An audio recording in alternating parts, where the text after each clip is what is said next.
बोलिए श्यावर रामचंद्र भगवान की जय। वृंदावन बिहारी लाल की जय। उमापति महादेव की जय। पवन सुत हनुमान की जय। सब संतन की जय, सब भक्तन की जय। सच्चियां जोता वाली माता तेरी सदा ही जय। बोल सनातन धर्म की जय। सदगुरुदेव महाराज की जय। गोस्वामी तुलसीदास जी महाराज की जय।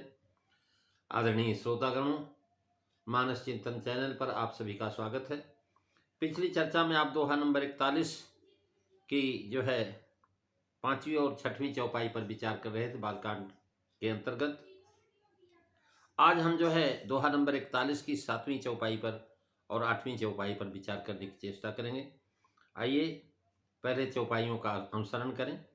तुलसीदास जी लिखते हैं कि राम तिलक ही तो मंगल साजा, परब जोग जनु जुड़े समाजा। काई कुमति कैकई केरी, परिजा सुपति विपति घनेरी। मंगल भवन अमंगल हारी, रबहु सुदशरथो अजीर बिहारी। महाराज, बालकांड के उपरांत अयोध्या कांड की चर्चा है। अयोध्या कांड में श्री रामचंद्र जी के तिलक के लिए जो मंगल साज सजाया गया, वही जो है मानो इस कीर्ति नदी पर पर्व योग यानी जो है योगी, यति, उदासी, वैष्णव, स्मार्त, विरक्त, गृहस्थ, इस सब यात्रियों का समाज यहाँ पर जुटा हुआ है।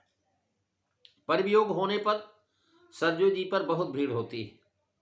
कीर्ति सरजू में रामराज अभिषेक सहित मंगल साज सजाया जाना ये पर्व का समाज है।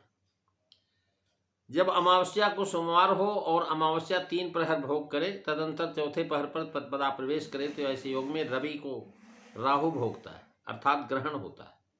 यहाँ राजभिषेक के दिन 3 प्रहर तक मानो अमावस्या रही, और जब कैकेयी चौथे प्रहर अभिषेक समाचार को सुनकर के विघ्न आरंभ किया, वही मानो जो है पदपदा का संचार हुआ। ऐसे योग में राज तिलक में बाधा पड़ी, मानो ग्रहण हुआ।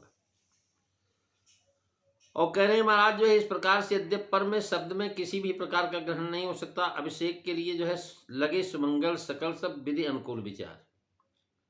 महाराज जो है वहां कहने लगे सुमंगल सब विधि अनुकूल विचार, प्रमुदित पुर नर नारी सब करें सुमंगल चार। एक प्रभु सही एक निर्गमई, भूय भीर भूप दरबार। यानी सबके हृदय में यही भावना है कि कल जो है राम जी युवराज बनेंगे। यहाँ से लेकर के महाराज सब लोग जो कह रहे हैं कि कब सुबह हो और कब राम जी का राज तिलक हो। लेकिन यहाँ पर तुलसीदास जी यहाँ उक्त विषया प्रस्तु प्रेक्षा अलंकार है, पर समाज जुटता ही। लेकिन जो है कैकेयी दुर्बुद्धि इस कीर्ति नदी में काई है, जिसका फल परिणाम घरेरी विपत्ति पड़ी। कहते काई कुमति कैकेयी केरी, परिजा सुफल विपति घनेरी। महाराज यह प्रसंग वहीं से शुरू होता है कि नाम मंथरा मंदमती, चेरी कैकेयी केरी। महाराज यहीं से जो है समाज होता है, और आखिरकार भगवान श्री राम सज बन साज समाज सब बनता बंद समेत, बंद विप्र गुर चरण प्रभ चले कर समय है चेत। और महाराज सुमंत जी के लौट आने से महाराज जो है महाराज दशरथ की मौत हो जाती है। और जो है यह प्रसंग विपद घनेरी का है। सारे नगर के लोग जो है महाराज परेशान दुखी हुए, सब चिंतित हुए। ये अति विषाद लोग सब लुगाई, सब साज समाज बना हुआ तो चलत राम लख अवध अनाथा। महाराज राम जी जब वनवास को चले तो अवध अनाथ से दिखाई पड़ने लगे। ऐसी स्थिति में महाराज गोस्वामी जी सारी विपत्ति का दोष कैकेयी कुमति बताते हैं, और यही अयोध्या कांड में दर्शाया गया है। कुटिल कठोर कुबुद्धि अभागी, भई रघुवंश बेनु बन आगी। महाराज बर विचार नहीं कुमति ही दीना, काई का होना अत्पात है, कुमति का फल विपत्ति है। जहाँ कुमति तह विपत्ति निधाना, और जहाँ सुमति तह संपत्ति नाना। महाराज वैसे ही कैकेयी ने मंथरा को हित मान लिया और महाराज जो है राम जी को अहित मान लिया। तो इस समय हित न मोर संसारा, उसने कहा कि हे मंथरा तो ही समहित न मोर संसारा, बहे जात कई भई से अधारा। विप्र बधु कुलमान जठेरी, महाराज सब कैकेयी को समझाती वहां पर जितनी भी स्त्रियां हैं, महाराज विप्र के खानदान के जो विप्र बधुएं और जो अपनी बड़ी हैं वो सब जो है महाराज उसको समझाती हैं, लेकिन समझाना उसको वज्र के समान लगता है। वे सब अहित जान पड़े। पक्का घाट पहले कहे आए हैं, अब जो है घाट सुभद्राम बरबानी नदी में पक्के घाट पर काई लगा करती, इसलिए घाट कह करके फिर काई कहा। एक उत्पात का फल जो है महाराज अमित विपत्ति हुई। राम राज में विघ्न, वन गमन, दशरथ मरण, रानियों का वैधव्य, प्रजा को शोक, भरत जी को क्लेश इत्यादि। महाराज इकाई से फिसल करके लोग गिर पड़ते।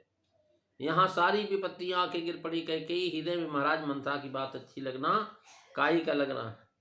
काई घाट पर जल की रुकावट और कीचड़ के संजोग से हो जाती। जहाँ पानी ठहरता है वहीं पर ज्यादा काई लगती। यहाँ मंथरा कीचड़ है जिसके संजोग से कैकेयी में कुमति की काई लग गई। नदी तीर में जहां भूमि की विषमता से जल थमा रहता है वहां मैले पदार्थ का योग पा करके काई पड़ जाती। यहाँ देव प्रेरित सरस्वती द्वारा मैला संजोग पाने पर कैकेयी की मति जो कुमति में प्रकट हो गई।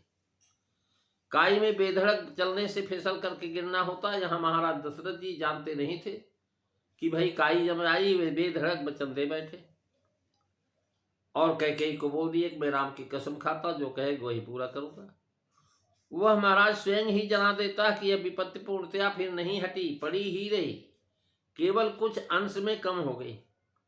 जैसे कोई धर्मात्मा आ जाता तो काई घाट पर से निकलवा देता है, तब वह काई सूख जाती। तो जब भरत जी आए तो उन्होंने भरत जी ने माता का त्याग किया, फिर कभी कैकेयी को माता नहीं कहा। यही काई को निकाल करके फेंकना है। विधवापन जो है महाराज काई जब सूख जाती तब भी फिसलना नहीं रहती। इस प्रकार से मानस में काई वर्णन नहीं है, क्योंकि आदि भौतिक अर्थ के साथ ही जो है इसका आध्यात्मिक और आदि दैविक अर्थ भी चलते हैं। ध्यान देने से कैकेयी भगवती में कुमति का आरोप नहीं हो सकता। महाराज जो है कहते हैं तात कैकेयी दोष नहीं गई गिरा मद्धोत, यानी इसमें मंथरा मानस सर में काई का नहीं कहा। अब जो है महाराज ये चर्चा आप जो है अगले दिन श्रवण करेंगे। आज बस इतना ही। बोलिए सियावर रामचंद्र भगवान की जय। जय सीताराम सभी को।